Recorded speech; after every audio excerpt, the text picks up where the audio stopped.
नमस्कार दोस्तों बड़े प्रश्न आ रहे हैं कि वास्तु क्या है और कब शुरू हुआ, किसने लिखा। तो दोस्तों वास्तु के बारे में बता दें आपको कि वास्तु तब से है जब से इस पृथ्वी पर जीवन शुरू हुआ है।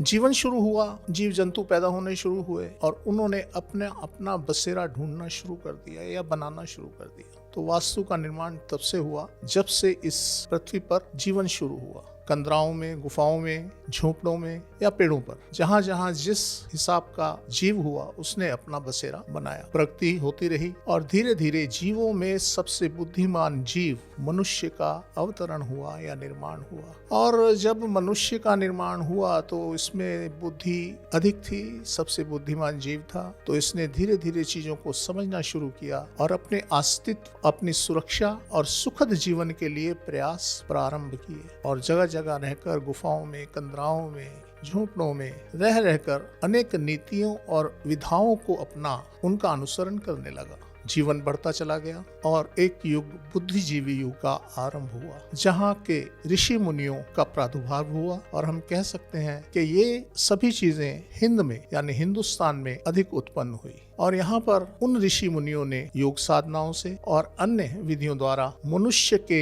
जीवन यापन और सुखद जीवन के लिए उपयोगी नियमों का लिखना, उनका संचय करना आरंभ कर दिया। तो इस तरीके से वास्तु का निर्माण हुआ। हम और आगे बढ़े तो एक वैदिक काल आया, जब वेद शास्त्रों में इसका व्याख्यान होने लगा। वहाँ एक कथा आती है कि ब्रह्मा के 4 पुत्र हुए और चारों पुत्र चारों दिशाओं से पैदा हुए, जिन्हें मानस पुत्र की संज्ञा दी गई है। उन चारों पुत्रों के ऊपर भार आ गया पृथ्वी के सर्जन का, निर्माण का। उनमें एक पुत्र था जो दक्षिण दिशा से उत्पन्न हुआ था, उसका नाम था मय। और मय ने इस विचारधारा को अलग तरीके से आगे बढ़ाया, क्योंकि वो दक्षिण से पैदा हुए थे। उनका स्वभाव, उनका सोच, उनकी दिशाएं डिफरेंट थी और उन्होंने इसको आगे बढ़ाया। और उन्होंने एक शास्त्र का निर्माण किया जिसे वस्तु शास्त्र बोला जाता है। तो दोस्तों वास्तु शास्त्र का निर्माण वस्तु शास्त्र से हुआ, यानी वस्तुओं के संग्रह को वास्तु कहते हैं। वह वस्तुएं पूरे ब्रह्मांड की भी हो सकती हैं, पूरी पृथ्वी की भी हो सकती हैं और एक घर की भी हो सकती हैं जिसमें आप रहते हैं। तो दोस्तों इस तरीके से वास्तु का निर्माण हुआ। अब जब हम बात करें वास्तु की कि वास्तु